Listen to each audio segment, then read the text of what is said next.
So just recently, some new basketball rankings came out, and they look like we expected them to. You had DJ Wagner at number 1, and you had Mikey Williams at number 2. But then right under Mikey, we have a player that a lot of people have probably never even heard about. To only be ranked 2 spots below the number 1 overall player in the country, and 1 spot behind Mikey Williams, you gotta be pretty good. They don't just hand out a number 3 ranking in the country to just anybody. And to be listed as one of the top 3 overall players out there, that's a huge achievement. I mean, you're in a conversation with DJ Wagner and Mikey Williams. It doesn't get much better than that. So with all that being said, I know what you're sitting there thinking, and I was thinking the same thing. Who is this guy and just how good is he? Well, don't worry. Your boy Matt's all over it, and we're going to take a deep look into detail of who this kid is and just how good he is at basketball. So if you're new to the channel and you ain't subscribed, what are you doing? Join the family, hit that subscribe button, and leave a like for more. And without further ado, let's dive straight into it.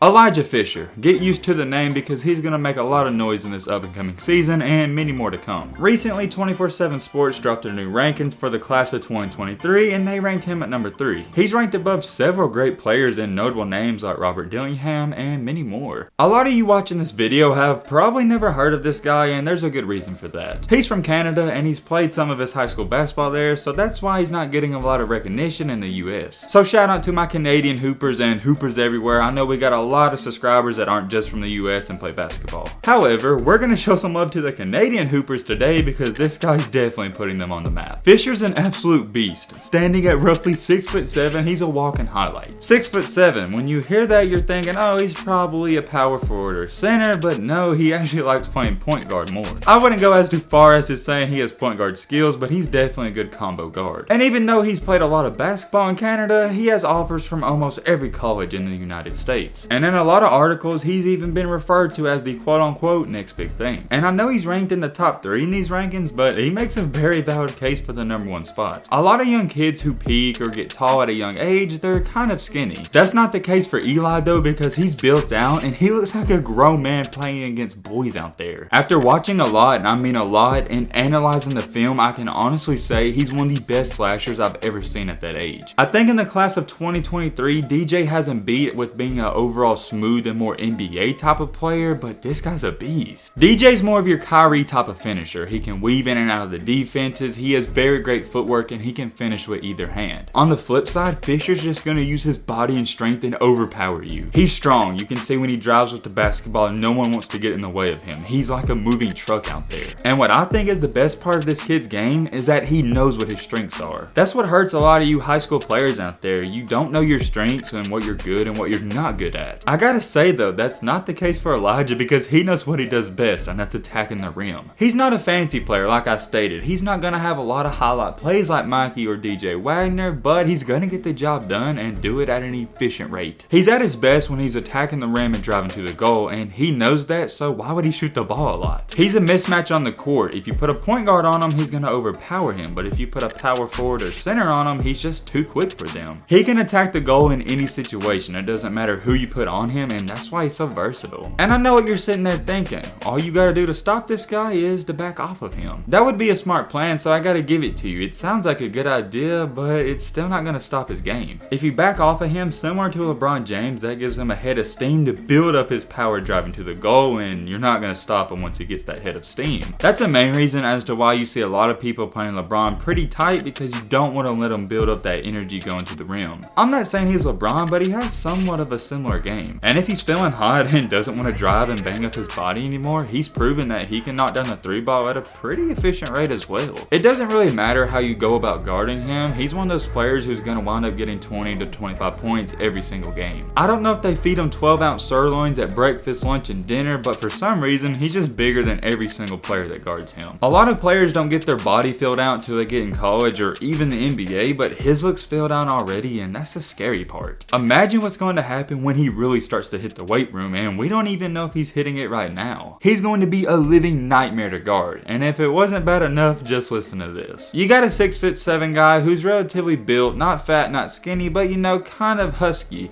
So what you're sitting there thinking is, oh, he's not that athletic and he can't jump that high. As bad as it sounds, I hate to inform you guys that he also has a very good leaping ability. He can dunk with the best of them, and in my opinion, he plays above the rim. Now with all that good stuff being said, I know what you're thinking. Yo, what's the flaws in his game? Well, we're going to get into that. He doesn't really have too many flaws on offense. He's a pretty decent passer. When he has the ball in his hands, he's always attacking the rim, so he's not dribbling a lot. Decent passer, not a great shooter, but a good one and very good at slashing. On defense, this is where things start to get interesting. You know how I said we're going to cover the flaws in his game? Well, there's not many. With being 6'7" and not a slow big man, but very quick and tall and lanky, he can guard any position on the court. And he's probably going to be able to guard every position his entire life. I guess one flaw in his game, if I had to pick one, it would be his footwork. Doesn't have the best footwork, not clean and smooth, but it doesn't matter because he makes up for that with his athletic ability and just how tall he is. If you beat him off the dribble, he's going to pin you on the backboard, and if you beat him off the first step, he's tall and lanky enough to still stop you. He also has a very high motor, so he doesn't turn it off and turn it back on. He's always going 100%. In high school at least, it's not going to be the same in college or the NBA, but for now, he's a matchup nightmare. Mikey and DJ, they're great players. We all know this, but here's the thing, you know, they're not that tall, so you can put a point guard, shooting guard, or a small forward on them. Like I stated though, for Elijah Fisher, you put a point guard, shooting guard on him, they're too small, but if you put a center or power forward on him, they're too slow. And that's what the definition of a matchup nightmare is. I don't like to give kids a lot of pre-hype before they make it to college or the NBA,